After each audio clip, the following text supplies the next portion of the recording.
The great state developer. Video की शुरुआत में हम देखते हैं खुले मैदान और पहाड़ जो कि काफी ज्यादा हरे भरे लग रहे होते हैं, और दो बंदे खड़े हो कि ये सुंदर नजारा देख रहे होते हैं। और जिस बंदे के हाथ में फावड़ा है वही है हमारा मेन कैरेक्टर।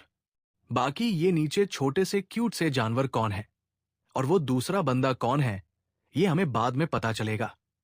अभी हमारा मेन कैरेक्टर अपने सामने के नजारे को देख के अपने मन में कहता है, मेरा नाम शू हो, किम है, नहीं, इस दुनिया में मेरा नाम है लॉयड फ्रंटेरा। और ये कहानी है कैसे एवरेज सिविल इंजीनियर ने पूरी दुनिया को पलट के रख दिया। यानी कि हमारा लॉयड कुछ बड़ा करने की सोच रहा है। लॉयड अपने साथ वाले बंदे को कहता है, जेवियर। जेवियर कहता है, जी मां मिस्टर लॉयड बोलिए। लॉयड अपने सामने की सारी जमीन देख के पागलों की तरह हंसता हुआ कहता है, जेवियर, ये सारा का सारा पैसा मेरा है। जेवियर कहता है, सर क्या आपका दिमागी संतुलन बिगड़ चुका है? लेकिन अभी जो हमने सीन देखा ये काफी आगे का सीन था। अब हम देखते हैं कुछ साल पहले का सीन, जहां पे हमें सब कुछ क्लियर होगा कि यहां पे क्या चल रहा है।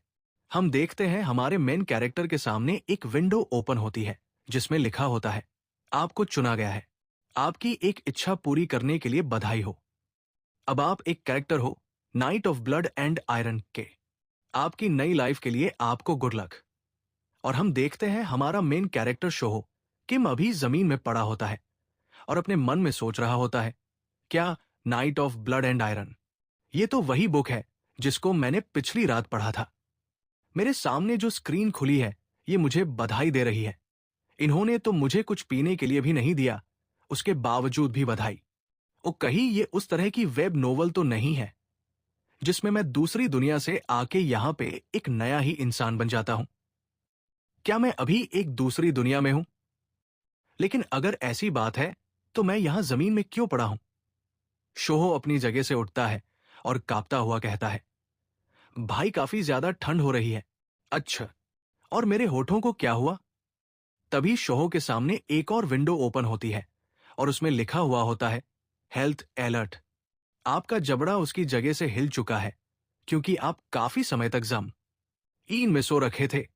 हाँ, शोहो एक रपट मार के इस नोटिफिकेशन को हटाता है और कहता है, मुझे ये पता है, ये नोटिफिकेशन मेरा दिमाग खराब कर रहे हैं।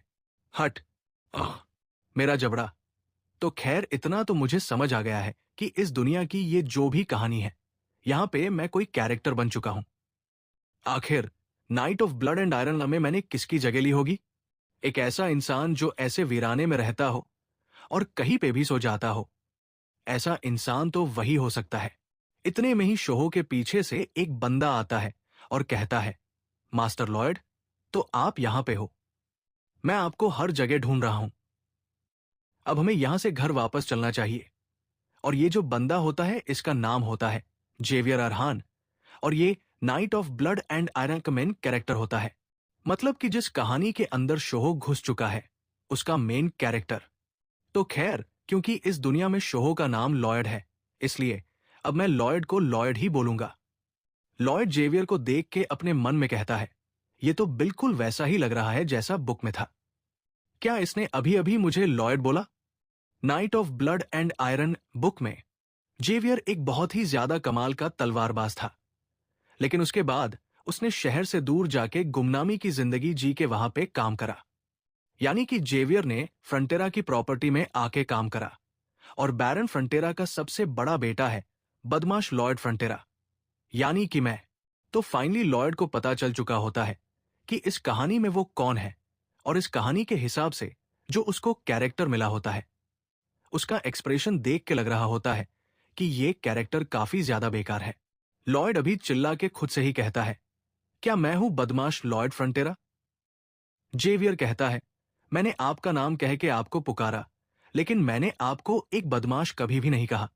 लेकिन चलो अच्छा है, कम से कम ये बात आपको खुद पता है कि आप एक बदमाश हो। इतने में ही लॉयड के सामने फिर से एक नोटिफिकेशन आ जाता है जिसमें लिखा होता है, लगता है जेवियर का मूड काफी ज्यादा अच्छा है। लॉयड नोटिफिकेशन को अपने मन में कहता है, मैं ये देख सकता हूं, यहां से भाग जा। इसके बाद लॉयड जेवियर के साथ अपने घर आ जाता है और जेवियर आग जलाते हुए लॉयड को कहता है, तो आपको इस बात का बिल्कुल भी अंदाजा नहीं है कि आपका ऐसा हाल कैसे हुआ। मैं आपको बताता हूं। आपने कल दिन को दारू पीना स्टार्ट कर दिया था। उसके बाद आप जिस पब में थे, आपने वहां के सारे फर्नीचर तोड़ दिए, और जरूर आप जब वापस आ रहे होंगे तो आप रास्ते में बेहोश हो गए होंगे। लॉयड ने अभी ठंड की वजह से कंबल ओढ़ रखा होता है और अपने मन में कहता है, हाँ, मुझे याद है, इस लॉयड बदमाश की जिंदगी ऐसी ही थी। इसके बाद जेवियर कहता है, लॉर्ड को आपकी काफी ज्यादा चिंता हो रही थी, इसलिए उन्होंने मुझे भेजा। भले ही आप एक छंटे हुए बदमाश हो, लेकिन चाहे कुछ भी हो, आप उनके बेटे हो। अगर आप रोड में पड़े पड़े जबड़ा खिसकने की वजह से मर जाते तो उनको काफी ज्यादा दुख होता। लॉयड जमीन में हाथ लगाता है और अपने मन में कहता है, जमीन भी काफी ज्यादा ठंडी है, मुझे तो लगा था ये गर्म होगी। ये सब कुछ देख के मुझे ऐसा लगता है ये कोई फैंटेसी नोवेल नहीं है।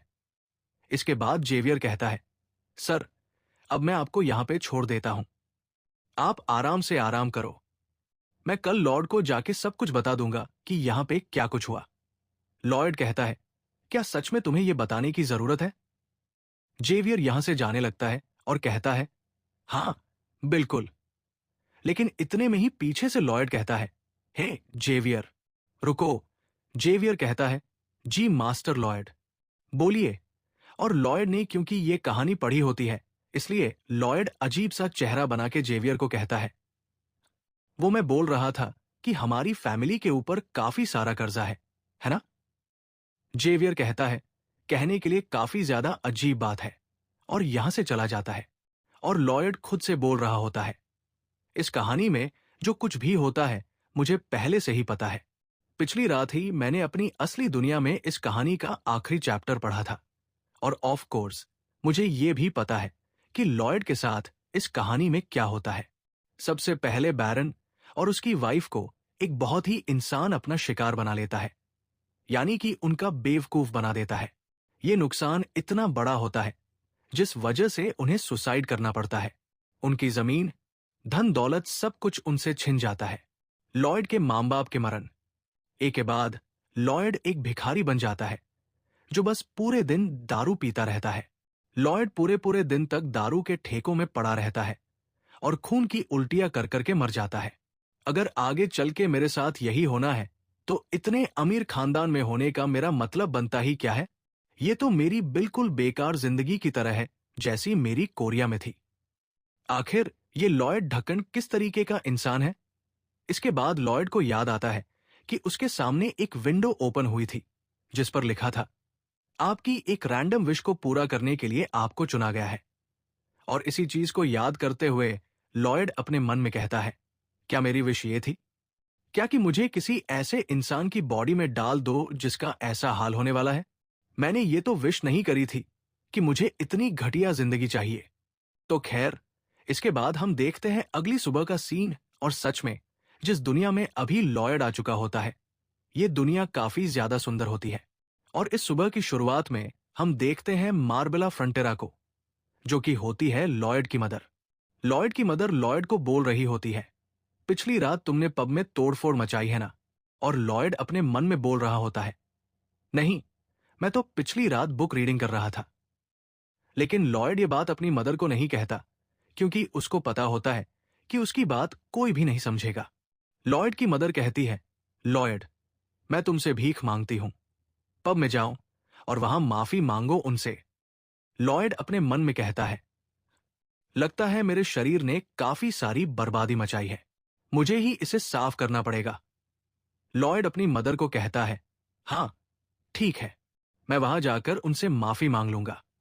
और लॉयड की आवाज सुन के जेवियर और लॉयड की मदर दोनों के दोनों काफी ज्यादा हैरान हो जाते हैं, क्योंकि असल में जो लॉयड बंदा होता है वो एक नंबर का हरामखोर होता है। वो कभी भी किसी से माफी नहीं मांगता। इतने में ही प्रेजेंट लॉयड के सामने एक नोटिफिकेशन ओपन होता है जिसमें लिखा होता है, ये दोनों लोग तुम्हारे जवाब से काफी ज्यादा कंफ्यूज हैं। लॉयड अपने मन में कहता है, ये दोनों हैरान हो रहे हैं, इनको तो मुझे शाबाशी देनी चाहिए। इसके अगले सीन में लॉयड निकल पड़ता है जेवियर के साथ ताकि वो पब वाले से माफी मांग सके। लेकिन यहां अगल बगल जितने लोग होते हैं वो लॉयड को देख के अपना मुंह छुपा रहे होते हैं। लिटरली यहाँ पे जितने भी लोग होते हैं उनको देख के ऐसा लग रहा होता है कि वो सारे के सारे लॉयड से डर रहे हैं। यहाँ तक कि एक बच्चा अपनी विंडो से लॉयड को देख रहा होता है। इतने में ही पीछे से उस बच्चे की मदर उसको खींच लेती है और कहती है, उससे आंखें मत मिलाओ, इधर आओ। नोटिफिकेशन लॉयड को कहता है, गांव वाले तुम्हें बिल्कुल भी पसंद नहीं करते हैं। लॉयड अपने मन में कहता है, हाँ, इतना तो मुझे भी पता चल चुका है। लॉयड जेवियर को कहता है, वैसे जेवियर, आखिर तुम मेरे साथ साथ में क्यों आ रहे हो? जेवियर कहता है, माई लॉर्ड ने मुझे ऑर्डर दिया है कि मैं आपके साथ आऊं ताकि जो कल हुआ था वो दोबारा से ना हो। लॉयड कहता है, क्या तुम यहां पर मेरी रक्षा करने के लिए आ रहे हो? जेवियर कहता है, नहीं, मैं यहां पे गांव वालों की रक्षा करने के लिए आ रहा हूं आपसे। लॉयड कहता है, अच्छा, तो मैं एक गैंगस्टर की तरह हूं। लॉयड अपने मन में कहता है, लगता है सबसे पहले इस दुनिया में मुझे अपनी इमेज सही करनी होगी। ऐसा करने में जब मैं एक भिखारी बन जाऊंगा तो लोग कम से कम मुझे खाना तो देंगे खाने के लिए। लेकिन नहीं, इससे पहले जो मेरे परिवार के ऊपर कर्जा है, अगर मैं उसको ही निपटा दूं तो अगर ऐसा हो जाएगा तो मैं इस कंट्री में बहुत ही खुशी खुशी रह सकता हूं। अगर मैं अपने फैमिली के सारे मैटर सॉल्व कर दूं तो मैं अपने पूरे बुढ़ापे तक यहां पे एक आराम की जिंदगी जी सकता हूं। क्या इस दुनिया में कोई ऐसा चीट कोड नहीं है क्या जो मैं इस्तेमाल कर सकता हूं? या फिर मेरे पास कोई स्किल तो होनी चाहिए जिसको मैं इस्तेमाल कर सकूं? लेकिन तभी लॉयड नोटिफिकेशन में देखता है कि उसके पास स्किल है, और जो स्किल्स लॉयड के पास होती है उनका नाम होता है ह्यूमन स्कम और राउडी ड्रंक हार्ड। और ये दोनों ही स्किल्स किसी भी काम की नहीं होती। ये स्किल्स कम और शराब ज्यादा होता है। एग्जाम्पल के तौर पे इन दो स्किल्स में से एक स्किल होती है जिसमें लॉयड एक नंबर का घन चक्कर बन जाता है। मतलब यार, ऐसी भी कोई स्किल थोड़ी होती। इसलिए लॉयड इस नोटिफिकेशन में रपटे मार के इस नोटिफिकेशन को साइड कर देता है और चलते चलते लॉयड पब से आगे निकल जाता है। इसलिए जेवियर कहता है, मास्टर लॉयड, आप कहाँ जा रहे हो? वो पब ये रहा जहां पे आपको माफी मांगनी है। अच्छा, तो उस वक्त आप जो माफी मांगने के बारे में बोल रहे थे वो आप झूठ बोल रहे थे, है ना? लॉयड कहता है, अरे नहीं नहीं नहीं नहीं, मैं कुछ और सोच रहा था। और जेवियर लॉयड के इस नए बिहेवियर को देख के काफी ज्यादा हैरान होता है। और ये देख के लॉयड कहता है, क्या ऐसे क्या देख रहा है बे? क्या हुआ बे? जेवियर कहता है, हाँ, नहीं कुछ नहीं, चलो अंदर चलते हैं।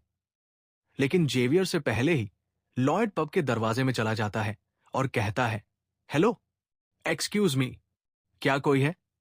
और अब तो जेवियर को और ज्यादा शक होने लग जाता है कि ये बंदा इतना ज्यादा तमीजदार कब से हो गया। इसलिए जेवियर अपने मन में कहता है, पिछली रात से सच में कुछ तो अजीब लग रहा है। ऐसा लग रहा है ये बिल्कुल अलग ही इंसान है। और जैसे ही लॉयड अभी यहां पब के अंदर आता है तो वो देखता है इस पूरे पब की मां बहन एक हुई पड़ी होती है। माफ करना ऐसे शब्द के लिए, लेकिन सच में इस पब की हालत काफी ज्यादा खराब होती है। लॉयड एक जगह पे बैठता है और कहता है, मुझे माफ कर दो, पिछली रात जो कुछ भी हुआ उस सब में मेरी गलती थी। पब का मालिक अभी लॉयड को कोई भी जवाब नहीं देता, बल्कि लॉयड को देख के उसकी फटी पड़ी होती है। तभी नोटिफिकेशन लॉयड को कहता है, तुम्हें देख के पब का मालिक काफी ज्यादा सतर्क लग रहा है। पब का मालिक अभी इतना ज्यादा डरा हुआ होता है, इसलिए वो लॉयड को कहता है, मास्टर लॉयड, मैं आपसे भीख मांगता हूं, प्लीज ऐसा मत करो। और लॉयड ये देख के काफी ज्यादा हैरान हो जाता है और अपने मन में कहता है, लगता है मैं अभी इससे इतनी अच्छी तरीके से बात कर रहा हूं।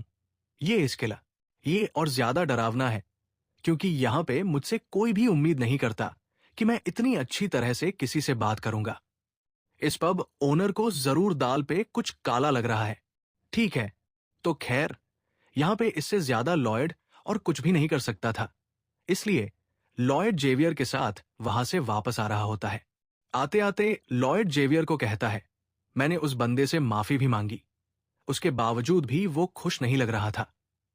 जेवियर कहता है, हाँ, इसमें कोई भी हैरानी वाली बात नहीं है, क्योंकि कल के दिन जो आपने उसके पब में तबाही मचाई थी और जितने भी फर्नीचर वगैरह तोड़े थे, उस पब के मालिक ने अपने खून पसीने की कमाई से वो सारे के सारे खरीदे थे। इसलिए जब तक आप उसे उसके नुकसान के पैसे नहीं दे देते, उसे तब तक अच्छा नहीं लगेगा। लॉयड अपने मन में कहता है, क्या उसकी भरपाई करनी होगी? लेकिन मेरे परिवार के ऊपर तो पहले ही कर्जा है। क्या गांव वालों के साथ अच्छे रिश्ते बनाना यहां पे इतना ज्यादा मुश्किल है? तो यहां पे सीधी सी बात यह है, अगर मैं यहां लोगों के नुकसान की भरपाई नहीं करूंगा तो मेरी जिंदगी में कुछ भी नहीं बदलने वाला। मैं खून की उल्टियां करके मर जाऊंगा आखिर में, जेवियर कहता है। और इतना ही नहीं, जो वो पब का मालिक है, उसकी मदर भी बीमार है। उन्हें देर रात ठंड लग गई थी। कहीं न कहीं उनकी मदर की तबीयत भी तुम्हारी वजह से ही खराब है, क्योंकि तुम वहां पब में तोड़फोड़ मचा रहे थे, जिस वजह से पब के मालिक की मदर को वहां आकर ठंड लग गई। तुम अंदाजा भी लगा सकते हो वो लोग कितनी परेशानियों से जूझ रहे होंगे। लॉयड अपने मन में कहता है, वैसे जो वो पब था उसके अंदर भी काफी ज्यादा ठंड थी। वहां पे उन्होंने एक जगह पे हल्की सी आग जला के रखी रहती है। वो एक अकेली आग पूरी जगह को गर्म नहीं कर सकती, और खासकर बूढ़े लोग उस तरह की ठंड को ज्यादा देर तक नहीं सह सकते।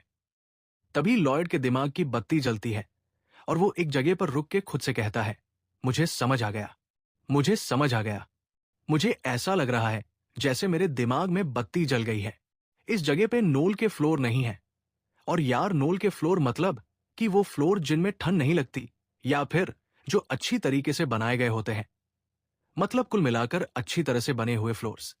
लॉयड अपने मन में कहता है, अगर मैं वो अच्छी तरह से बनाए हुए फ्लोर्स यहां पे बेचूं तो वो फ्लोर्स यहां पे पक्का काफी ज्यादा बिकेंगे। जैसा मैंने अभी सोचा है, बदमाश लॉयड फ्रंटेरा तो कभी अपने सपने में भी ऐसा न ही सोच सकता था। लेकिन असल में मैं शू हो किम हूं, और मैं ऐसा सोच सकता हूं। जब मैं स्कूल में था तो मैंने वहां पे सिविल इंजीनियरिंग के बारे में काफी कुछ पढ़ा था। और जब मैं आर्मी में एक मिलिट्री इंजीनियर था, वहां पर मैंने एक घर पूरा का पूरा अकेले बनाया था। मैंने दिन रात कंस्ट्रक्शन साइट में काम भी करा है। ठीक है, मुझे समझ आ गया। अगर मैं वो अच्छे फ्लोर्स बना लेता हूं तो मैं बैरन परिवार का कर्जा चुका सकता हूं। लॉयड जेवियर को कहता है, लॉयड, चलो वापस से पब में चलो। जेवियर कहता है, लेकिन ऐसा क्यों? लॉयड कहता है, ताकि मैं अपना पहला काम कर सकूं। इसके बाद नोटिफिकेशन लॉयड को कहता है, तुम्हारा असली सफर अब शुरू हो चुका है। रिलेशनशिप पॉइंट सिस्टम भी एक्टिवेट हो चुका है। अब तुम कुछ कैरेक्टर्स के साथ अपने रिश्ते से सुधार के रिलेशनशिप पॉइंट कमा सकते हो। और रिलेशनशिप पॉइंट होते हैं आरपी पॉइंट, जो कि अभी लॉयड के पास होते हैं 0। तो खैर, अब लॉयड आरपी पॉइंट भी कमा सकता है। लेकिन इसी के साथ ये वाला चैप्टर यहीं पर खत्म होता है। लोएन को पता चलता है कि उसके रिलेशनशिप पॉइंट्स आरपी 0 है, क्योंकि किसी भी विलेजर के साथ उसके संबंध अच्छे नहीं हैं।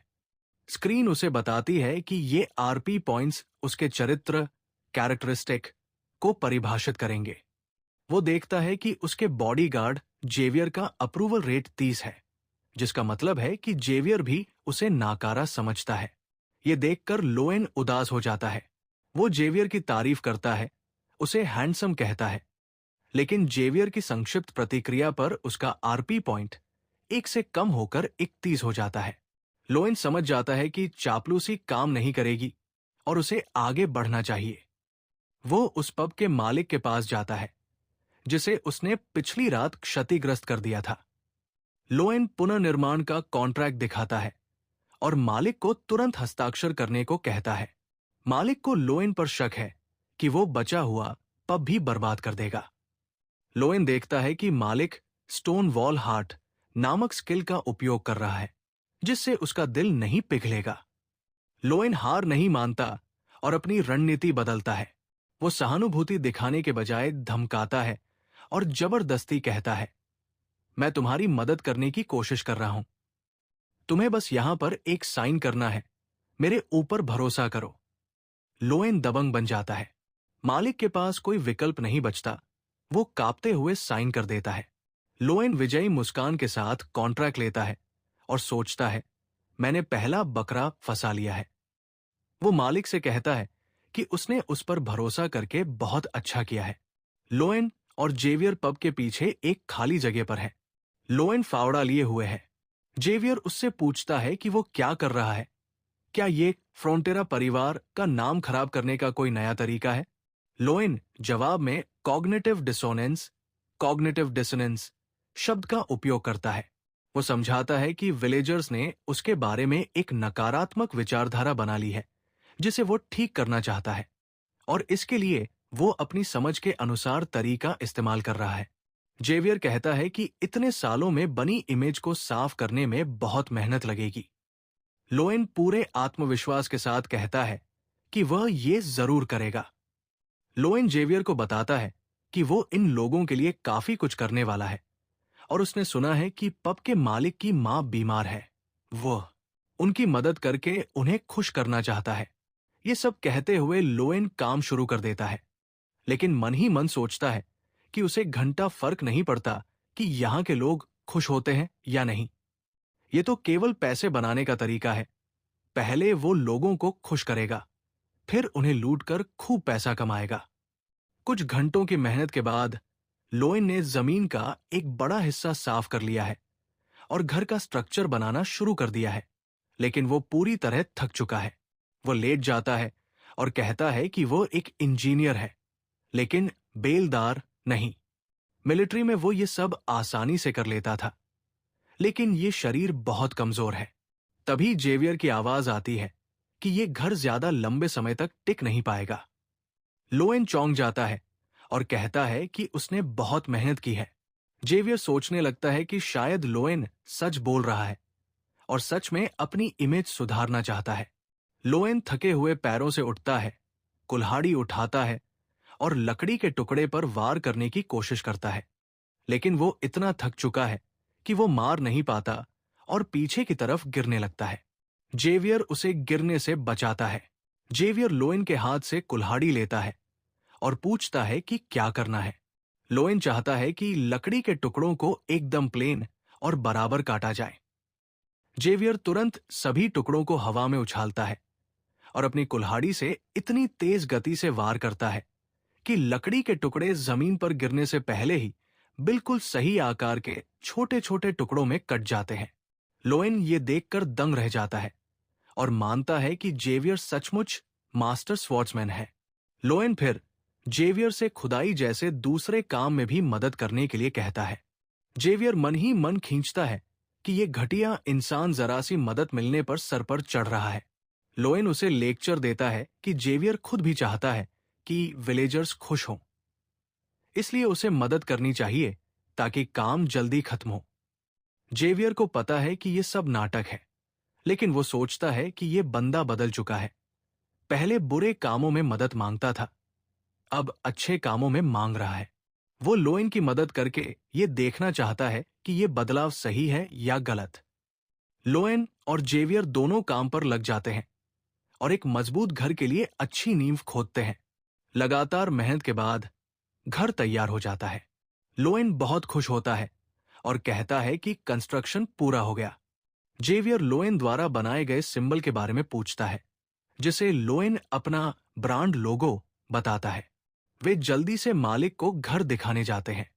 नया बना घर अंदर से काफी गर्म है, क्योंकि लोएन ने चिमनी के लिए विशेष गर्म फर्श तकनीक का इस्तेमाल किया है। मालिक और उसकी मां दोनों गर्म फर्श पर लेटकर बहुत खुश होते हैं। मालिक की मां कहती है कि उनकी बॉडी में काफी अच्छा फील हो रहा है। मालिक को यह समझ नहीं आता कि जमीन इतनी गर्म कैसे हो गई, और वो लोएन की खूब तारीफ करने लगता है। लोएन मन में सोचता है कि उसने ओवन गोल्ड फ्लोर का इस्तेमाल किया है, जो इन लोगों के लिए जादू जैसा है। मालिक भावुक होकर लोएन को धन्यवाद कहता है कि उसने अपनी मां को इतने लंबे समय बाद खुश देखा है। जेवियर ये सब देखकर चौंक जाता है। वो सोचता है कि लोएन ने कभी किसी को खुश करने की परवाह नहीं की, लेकिन अब दो लोग उसकी वजह से खुश हैं। जेवियर को लगता है कि लोएन के अंदर बदलाव आया है, भले ही किसी भी कारण से आया हो। ये अच्छा है। लोएन को स्क्रीन विंडो दिखाई देती है। एवियर का आरपी पॉइंट 2 अंक बढ़कर 29 हो जाता है और खुशी के कारण उसे कुल 36 आरपी पॉइंट्स मिलते हैं। लोएन जेवियर से कहता है, मुझे पता है तुम क्या सोच रहे हो। तुम यही सोच रहे हो ना, आखिरकार ये कचरा सुधर गया। जेवियर नहीं कहकर मुंह फेर लेता है। लोएन मन में सोचता है कि ये कंस्ट्रक्शन पूरी तरह से घाटे में गया है, लेकिन अब वो इसे एडवर्टाइजमेंट के लिए उपयोग करके और ऑर्डर लाएगा और इस नुकसान की भरपाई करेगा। कुछ दिनों बाद लोएन की योजना के अनुसार घर को विज्ञापन के लिए उपयोग किया जाता है। घर के बाहर लंबी लाइन लगी है। लोग खुशी खुशी अंदर जाते हैं और गर्मी का आनंद लेते हैं। बाहर निकलने वाला एक बंदा कहता है कि अंदर जाकर ठंड पूरी तरह खत्म हो चुकी है। लोएन पास में अपनी टेबल लगाकर बैठा है और एक विलेजर को गर्म फर्श का स्ट्रक्चर समझाता है, जो असल में चिमनी का ही एक हिस्सा है। वो उसे 10% डिस्काउंट का ऑफर देता है, लेकिन विलेजर लोएन पर भरोसा न होने के कारण साफ मना कर देता है। लोएन उदास हो जाता है और कहता है, थोड़ा तो भरोसा मुझ पर करो। तभी लोएन के पिता आर्कस फ्रॉन्टेरा वहां आते हैं और पूछते हैं, लो एंड ये सब तुम क्या कर रहे हो? आर्कस की रेटिंग 20 है, यानी वह भी लोएन को नाकारा समझता है। फ्रॉन्टेरा उसे पकड़कर महल के अंदर ले आते हैं और समझाते हैं कि उसे कुछ भी गलत करने की जरूरत नहीं है। परिवार पर पहले भी कई खतरे आ चुके हैं, लेकिन लोएन को कोई कदम नहीं उठाना चाहिए। उसे सब कुछ अपने पिता आर्कस पर छोड़ देना चाहिए, जो जल्द ही सब ठीक करके परिवार को फिर से स्थिर कर देंगे। ये सुनकर लोएन को अपने मूल दुनिया के पिता की याद आती है, जो उससे ऐसी ही बातें कहते थे। वो वहां से जाने लगता है और अपने पिता से कहता है, आपको बिल्कुल भी चिंता करने की जरूरत नहीं है। जब तक मैं यहां हूं, आपको अपने ऊपर किसी भी तरह की मुसीबत लेने की जरूरत नहीं। मैं सब कुछ ठीक कर दूंगा।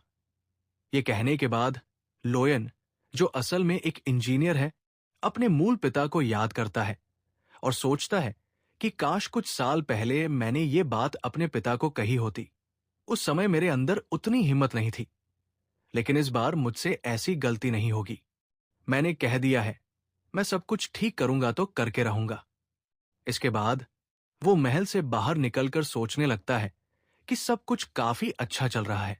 उस घर के पास में रहते हुए उसे कई ऑर्डर मिले। जितने भी लोग उस घर में से बाहर निकल रहे थे, मैंने उन सभी से वैसा ही घर बनाने के लिए कहा है। इस तरह से मुझे 32 स्टाइल ए पूरा घर बनाकर देना के ऑर्डर मिले हैं और 57 स्टाइल बी उनके बने हुए घर को गर्म रखने के लिए मॉडिफाई रिनोवेट करना के ऑर्डर मिले हैं। ये सब सोचते हुए लोएन वहां जा रहा होता है। तभी सामने की तरफ से उसे 2 आदमी आते दिखाई देते हैं, जो जमींदार और अमीर दिख रहे थे। ये दोनों लोएन के एकदम सामने से गुजर जाते हैं, लेकिन उसकी तरफ बिल्कुल ध्यान नहीं देते। लोएन भी इनके पास से गुजर जाता है और सोचने लगता है, ये दोनों यहां मेरी रियासत के अंदर हैं। मैं फ्रंटेरा फैमिली का प्रिंस हूं। इसके बावजूद भी इनमें से कोई भी मेरे सामने ग्रीटिंग नहीं कर रहा। ये तो मेरी इंसल्ट है। तभी लोएन उन्हें ठीक से देखता है और पहचान जाता है। इसके बाद हम आर्कस के ऑफिस में देखते हैं, जहां ये दोनों जमींदार घुस जाते हैं। उनमें से एक आर्कस से कहता है, आर्कस, अब तुम्हें कितना टाइम लगेगा? हमने तुम्हें काफी लंबे टाइम पहले पैसे दिए थे। तुम्हारी टाइम अवधि भी खत्म हो चुकी है। दूसरा बंदा बोलता है, हां, तुम बिल्कुल ठीक कह रहे हो। तुम्हें 5 दिन का टाइम दिया गया था, जो कि पूरा हो चुका है। अब बताओ हमारे पैसे कहां पर हैं?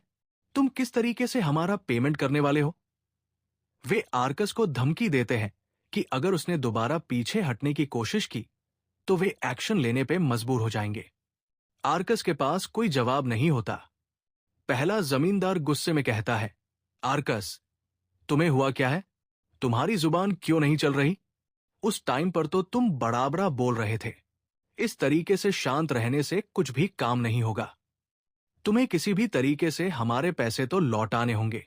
तभी लोएन गेट के बाहर से ये सब कुछ देख रहा होता है और वो ये सब देख के परेशान नहीं होता, बल्कि उसके चेहरे पर एक हल्की स्माइल आ जाती है।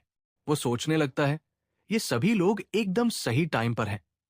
और फिर ये हल्की स्माइल एक इविल स्माइल में बदल जाती है। वो आगे सोचता है। यहां से हम कुछ मिनट बाद देखते हैं, लोएन आराम से अपने रूम के अंदर बैठा हुआ है। उसके सामने एक स्क्रीन विंडो है, जिसके ऊपर लिखा है, तुम्हारे पास में टोटल 36 आरपी पॉइंट्स है। इन्हें देखकर लोयन सोचने लगता है कि उसके पास आरपी पॉइंट्स काफी ज्यादा हो चुके हैं। ये सब जेवियर की वजह से हुआ है। उसके मन में लोयन के लिए जो भी नेगेटिव भावनाएं थी वो अब थोड़ी कम हो चुकी है। और इसके अलावा उस पब ओनर और उसकी मदर से भी उसे थोड़े बहुत आरपी पॉइंट्स मिले हैं। वो सोचता है उसे दोबारा से एक स्क्रीन शो होती है जिसके ऊपर लिखा है, तुम इन आरपी पॉइंट्स को स्किल सीखने में यूज कर सकते हो। लोयन सिस्टम से थोड़ा नाराज होकर कहता है कि उसने अब तक इंतजार क्यों किया, उसे खुद से बताना चाहिए था। और उसके बाद में लोयन के आसपास में एक गोला टाइप कुछ बन जाता है जो उसकी पूरी बॉडी को स्कैन कर रहा है। जब सिस्टम लोयन की बॉडी को स्कैन करना शुरू करता है तो पता चलता है कि लोयन के पास पहले से ही थोड़ी बहुत स्किल्स है। ये सारी स्किल्स लोयन की इंजीनियरिंग कॉलेज से मिली नॉलेज से आई है, लेकिन लोयन के लिए इनमें से किसी भी स्किल की कोई वैल्यू नहीं है। वो जल्दी से सिस्टम से कहने लगता है, ये तुम क्या कर रहे हो? मेरे पास में पहले से ही स्किल है, जल्दी से कोई ऐसी स्किल दिखाओ जो कि मेरे काम आ सके। सिस्टम कहता है, तुम्हारी नॉलेज के हिसाब से अभी तुम्हारे पास में 2 स्किल के ऑप्शन हैं। फर्स्ट है बेसिक सर्विंग, जिसके लिए तुम्हें 15 पॉइंट्स चाहिए, और दूसरी स्किल है बेसिक डिजाइन, जिसके लिए तुम्हें 20 आरपी पॉइंट्स चाहिए। लोयन दोनों स्किल्स के ऊपर क्लिक कर देता है। कुल 35 आरपी खर्च, 1 आरपी शेष। जैसे ही स्किल सीखने की ये प्रोसेस शुरू होती है उसकी आंखों में बहुत दर्द होने लगत है। आंखों के अंदर से एक हरे रंग की लाइट बाहर निकलती है। वो बाहर देखता है तो उसे पूरा एरिया स्कैन होकर दिखाई दे रहा है। यह है लोयन की बेसिक सर्वेइंग स्किल। दूसरी स्किल है बेसिक डिजाइन, जिसकी मदद से लोयन हाथों से हवा में ही 3D स्ट्रक्चर बना सकता है। ये दोनों स्किल लोयन को बहुत खुश कर देती है क्योंकि अब डिजाइन बनाने में लगने वाला समय कम हो जाएगा। इसके कुछ मिनटों बाद लोयन दोबारा से काफी ज्यादा परेशान हो जाता है। वो एक जगह बैठकर सोचने लगता है, मेरे पास में 2 नई स्किल्स तो आ चुकी हैं, लेकिन इन स्किल्स का मैं करूंगा क्या? क्योंकि अभी फिलहाल मेरे पास में केवल जेवियर है। अकेले जेवियर की मदद से ही मैं इस जगह पर कितना कंस्ट्रक्शन कर लूंगा? मुझे कम से कम एक ऐसे व्हीकल की जरूरत है जिससे कंस्ट्रक्शन को काफी फास्ट किया जा सके। कोई कंस्ट्रक्शन मशीन, काश मेरे पास में ऐसा कुछ होता। वो सोचने लगता है, अपने किसी स्किल की मदद से मैं इस जगह पर कंस्ट्रक्शन मशीन को समन कर पाता। इसी समय सिस्टम की बीप की आवाज आती है। वो कहने लगता है, क्या सच में तुम किसी को यहां पे समन करना चाहते हो जो कि तुम्हारी मदद कर सके? लोयन तुरंत सिस्टम की तरफ देखने लगता है और फिर पूछता है कि क्या सच में ऐसा कुछ हो सकता है? सिस्टम कहता है, हां, बिल्कुल हो सकता है। तुम्हें बस आरपी पॉइंट्स खर्च करने होंगे। उसके बदले में तुम्हें पार्टनर मिल जाएगा जो कि तुम्हारी मदद करेगा। लोयन कहता है, तुम सिस्टम की ये चीज बहुत ज्यादा बेकार है। हर चीज तुम मुझे बेचने की कोशिश कर रहे हो। ये एक तरीके से एक ऐड है। इसके बाद में स्क्रीन चेंज होती है। इसके ऊपर लिखा हुआ है, तुम्हें रैंडम कोई चीज मिलेगी।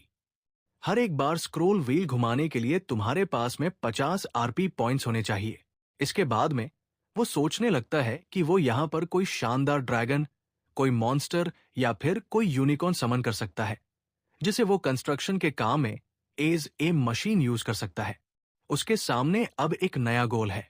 वो सोचने लगता है, अब मुझे किसी भी तरीके से आरपी पॉइंट्स जितने हो सके उतने ज्यादा इकट्ठा करना है, और ये करने के लिए मुझे वही करना है जो कि अब तक मैं करता आया हूं। मुझे सबके सामने अपनी इमेज सुधारना होगा। यहां से हम दोबारा से इस ऑफिस का सीन देखते हैं जहां पर ये दोनों जमींदार अभी भी है। इनमें से एक जमींदार आर्कस को एक घटिया सजेशन देता है कि वो अपनी घर की औरतों, दासिया और पत्नी को उसके पास भेज दे ताकि वो कर्ज चुका सके। ये सुनकर आर्कस को बहुत गुस्सा आता है। वो चिल्लाता है, तुम्हारी हिम्मत कैसे हुई मेरे घर की औरतों के बारे में इस तरह से बात करने की? इसी समय लोयन एक छोटे बैग के साथ वहां पहुंच जाता है और लैंडलॉर्ड के कंधे के ऊपर अपना हाथ रख देता है। लैंडलॉर्ड उसे धकाते हुए कहता है, तुम कौन हो? जब उसे पता चलता है कि ये लोयन है तो वो उसे धमकाता है और वहां से चले जाने को कहता है। तभी लोयन बोलता है, एक मिनट रुको, मुझे सजा मिलेगी मेरे घर में होने के लिए? यहां पर तुम हो जो कि बिना बुलाए घुस आए हो। बताओ मुझे कि तुम्हारे पास में कोई अपॉइंटमेंट लेटर है? लोयन कहता है, तुम तो बहुत बेवकूफ हो। हम इस विलेज के नोबल मैन हैं। तुम हमारी परमिशन के बिना घुसे हो और तू तड़ाके से बात कर रहे हो। आर्टिकल 6 के अंदर यह क्लियरली लिखा हुआ है, तुम्हें एक बड़ी सजा मिलेगी। जमींदार इस नियम के होने से मना करता है। लोयन कहता है, जेवियर अंदर आओ। जेवियर अपनी स्वॉर्ड के साथ एंटर करता है। लोयन के चेहरे पर उसकी आइकॉनिक इविल स्माइल आ जाती है। वो कहने लगता है, जेवियर आगे बढ़ो और इन दोनों के हाथ काट दो। ये सुनके जेवियर बिना किसी भी हिचकिचाहट के तेजी से इन दोनों बंदों की तरफ अपनी स्वॉर्ड लेकर बढ़ने लगता है। ये देखकर ये दोनों जमींदार डर जाते हैं और चिल्लाने लगते हैं कि वो ऐसा नहीं कर सकता। वे कहते हैं, यहां पर ये सब कुछ चल क्या रहा है? लोयन कहता है, क्या सही है और क्या गलत अभी पता चल जाएगा। जेवियर तुम आगे बढ़ते रहो, इन दोनों के दोनों हाथों को काट दो। जेवियर की स्वॉर्ड पूरी तरह बाहर आ जाती है और उसका न्यूट्रल रिएक्शन देखकर उनका डर और ज्यादा बढ़ जाता है। कुछ ही सेकंड्स के अंदर वे डर के मारे वहां से भागना शुरू कर देते हैं। भागते हुए वे लोयन को धमकी देते हैं कि वो बच नहीं पाएगा और उन्हें इसका बदला लेना है। लोयन का प्लान यही था, इन दोनों को डराकर यहां से भगा देना। इसके बाद में वो जेवियर से बोलता है, जेवियर बहुत अच्छे। लोयन को उम्मीद थी कि उसके पिता तारीफ करेंगे, लेकिन आर्कस गुस्से में कहता है, लोयन, जेवियर, ये तुम दोनों ने किया क्या? आज तुमने जो कुछ भी किया है इसके बदले में हमें एक बड़ी कीमत चुकानी पड़ेगी। इसी समय लोयन आर्कस की टेबल के ऊपर टोकन मनी से भरी बोरी रख देता है। वो कहता है, इन पैसों की मदद से आप बड़ी आसानी से मंथली इंटरेस्ट दे सकते हैं। आर्कस हैरान होकर कहता है, ये पैसे ये तुम्हारे पास में कैसे आए? कहीं तुमने लोगों को लूट लिया? तभी जेवियर बोलता है, मास्टर आर्कस, इस बार बिल्कुल भी ऐसा नहीं है। मास्टर लोयन ने ये सारे पैसे बड़ी जिम्मेदारी से हासिल किए हैं। इन्हें ये पैसे एडवांस में मिले हैं। ये सुनकर आर्कस के चेहरे के एक्सप्रेशन पूरे बदल जाते हैं। लोयन सोचने लगता है कि जेवियर पर उसके पिता को बहुत भरोसा है। इसके बाद में लोयन और जेवियर दोनों वहां से बाहर निकल जाते हैं। बाहर निकलने पर जेवियर लोयन से पूछता है कि उसे आर्टिकल 6 के बारे में कैसे पता चला, क्योंकि वो नियम रूल बुक के एकदम अंत में लिखा है। लोयन टाल देता है, लेकिन अंदर ही अंदर वो खुश होता है कि उसने ये नियम नोवेल मूल कहानी में पढ़ा था, जहां आगे जाकर उसके माता पिता के सुसाइड के बाद जेवियर इसी नियम का इस्तेमाल करके उनके ऑर्गन्स बेचने की कोशिश करने वाले दोनों जमींदारों की गर्दन काट देता। ये सोचते हुए लोयन खुश होता है कि स्टोरी बदल गई है पर कंटेंट सेम है। वो जानता है कि उसे आरपी पॉइंट्स मिलेंगे।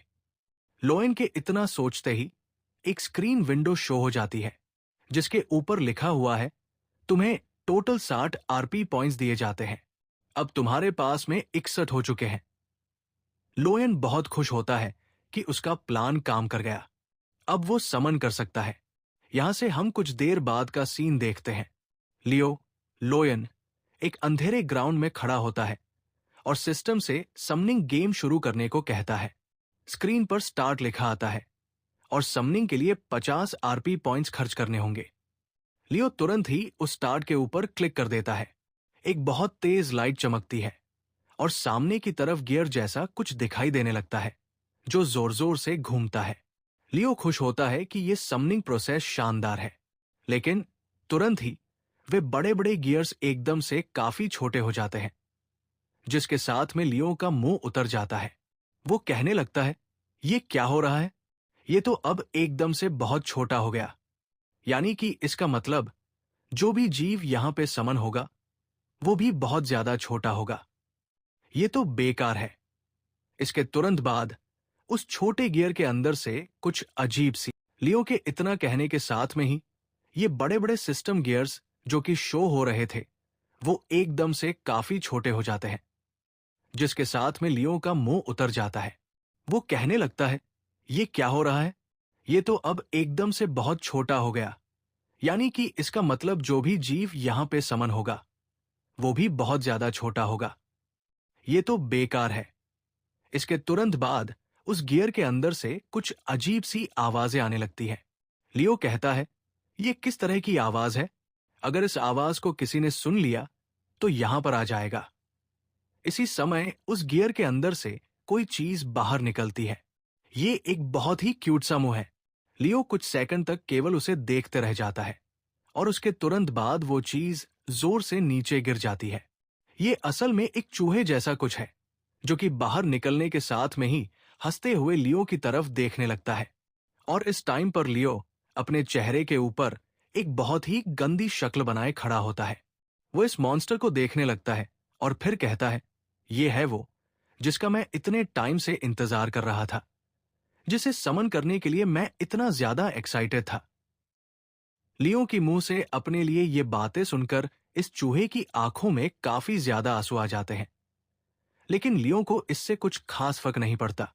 वो जल्दी से यहां से जाने लगता है। ये देखकर अब ये चूहा जोर से चिल्लाना शुरू कर देता है। लियो कहता है, चिल्लाना बंद करो। तुम मेरी किसी भी तरह से मदद नहीं कर सकते। मुझे जो चाहिए था तुम वो नहीं हो। तभी एकदम से लियो को एक आइडिया आता है। वो सोचने लगता है, यार, जाने से पहले पहले अच्छी तरीके से इसका टेस्ट कर लेना चाहिए। सच में ये काम का है भी या फिर बेकार है? लियो दोबारा से इस चूहे के पास में आता है और फिर उससे कहने लगता है, वैसे तो तुम मेरे किसी भी काम के नहीं लग रहे, लेकिन फिर भी मैं तुम्हें मौका दे देता हूं। अपनी काबिलियत मेरे सामने प्रूव करो। मुझे बताओ तुम किस तरीके से मेरे काम आ सकते हो। मुझे बताओ तुम क्या कर सकते हो। यह सुनकर चूहा अपने मुंह के अंदर थोड़ी देर कुछ छेड़छाड़ करता है और फिर एकदम से कोई चीज को बाहर की तरफ उगल देता है। ये कागज के कुछ छोटे छोटे टुकड़े हैं। लियो उन्हें उठा लेता है। ये एक यूजर मैनुअल और एक पाउच है। इस मैनुअल को पढ़न ए पर लियो को पता चलता है इस मॉन्स्टर का नाम प्रोडोंग है और ये एक अडोरेबले हैमस्टर है जिसका बहुत ज्यादा ध्यान रखना पड़ता है। यहां पर तुम्हें कुछ सीड्स भी दी जाती है जिनको तुम अलग अलग सिचुएशन में यूज कर सकते हो। अगर तुम इनमें से किसी भी तरह की सीड को इस हैमस्टर को खिलाओगे तो हर एक सीड एक अलग तरह से इफेक्ट डालेगी। अगर तुम इस रेड सीड का यूज करते हो तो ये हैमस्टर अपने बिगेस्ट फॉर्म में पहुंच जाएगा। एक बार सीड खिलाने के बाद में इसका इफेक्ट 12 घंटे तक रहता है। 12 घंटे तक इसका साइज कम नहीं होगा। अगर तुम्हें लगता है 12 घंटे से पहले ही इसे छोटा करना जरूरी है तो तुम इसे ब्लू सीड खिला देना, जिसके बाद में इस हैमस्टर का साइज वापस से नॉर्मल हो जाएगा। लेकिन इसका इफेक्ट केवल तभी हो सकता है जब इसने कुछ देर पहले ही रेड सीड को खाया हो। इन सीड के हर एक पैर की वैल्यू एक आरपी पॉइंट होगी। मैं खुद से चेक कर सकता हूं। इसके बाद में लियो इस रेड सीड को इस हैमस्टर की तरफ बढ़ाने लगता है और फिर सोचता है, अगर सच में ऐसा हो गया, इसका साइज बढ़ के एक ह्यूमन के बराबर पहुंच गया, तब तो ऐसा हो सकता है ये किसी तरीके से मेरे काम आ जाए। अगर साइज उससे कम रहता है तब तो ये पूरी तरह बेकार है। लियो ये सोच रहा होता है। इस टाइम पर हैमस्टर एक ही झटके में उस पूरी सीड को खा जाता है, जिसके बाद में इसकी बॉडी के ऊपर इफेक्ट होना शुरू होता है। बॉडी के अंदर से एक बहुत ही लाइट चमकती है। एक ही झटके में इसका साइज काफी ज्यादा बढ़ जाता है। ये लियो से टकरा जाता है और लियो उछलते हुए काफी दूर जा गिरता है और फिर इसके बाद में वो काफी ज्यादा चौंक जाता है। उसे दिखाई देता है ये हैमस्टर बहुत ज्यादा बड़ा हो चुका है। यहां पर इसकी हाइट 20 फीट से भी कई ज्यादा है और जैसे ये पहले तो क्यूट लग रहा था, लेकिन अब ये बहुत ज्यादा डरावना और ताकतवर सा लग रहा है। इसी टाइम पर लियो को एक स्क्रीन शो होती है जिसके ऊपर लिखा हुआ है, इस प्रोडों के पास में एक स्किल भी है। ये डिग कर सकता है। डिगी स्किल लेवल 1 पर है, जिसे देखकर लियो कहता है, प्रोडोंग, जल्दी से अपनी स्किल यूज करके बताओ। लियो के कहने के साथ में ही ये प्रोडोंग जमीन के अंदर गड्ढा करने लगता है। लियो को एक और स्किल विंडो शो होती है जिसके ऊपर लिखा हुआ है इसके पास में एक और स्किल है जिसका नाम है पैकिंग डर्ट और ये लेवल 2 पर है। लियो तुरंत ही इस स्किल को भी चेक कर लेता है जिसे यूज करते ही प्रोडोंग यहां पर एक रोलर की तरह जमीन के ऊपर लौटने लगता है। ये स्किल जमीन को प्लेन करने के लिए यूज की जा सकती है।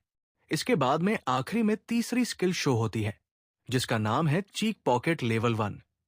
इस स्किल को लियो एक ट्रक की तरह यूज कर सकता है। इस स्किल की मदद से ये प्रोडोंग अपने मुंह के अंदर जितने चाहे उतने सामान को भर के रख सकता है और फिर उसे ट्रांसपोर्ट के लिए यूज कर सकता है। यहां पर इस प्रोडोंग ने जो भी खुदाई की थी उससे जितनी मिट्टी वहां से निकली उससे प्रोडोंग ने अपने मुंह के अंदर उसे भर लिया है और फिर लियो के एक इशारे के साथ में ये उसे बाहर की तरफ उगल देता है।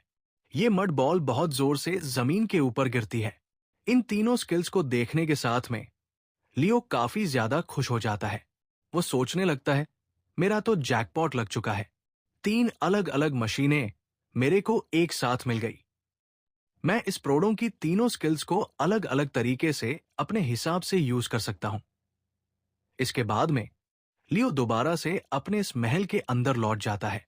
ये चलते ही सोचने लगता है मेरे पास में अब खुद का एक मॉन्स्टर है जिसके साइज को मैं अपने हिसाब से बढ़ा सकता हूं। बहुत सारे इसके यूज हो सकते हैं लेकिन फिर भी एक दिक्कत है, जब ये अपने छोटे फॉर्म में है तब तो मेरे किसी काम आएगा नहीं और जब मैं इसके साइज को बढ़ा दूंगा तब सब लोग इसे देख लेंगे। ये मेरे लिए काफी दिक्कत हो सकता है। अगर लोगों ने देख लिया कि मेरे पास में एक मॉन्स्टर है तब तो मेरे लिए मुसीबतें बढ़ जाएगी।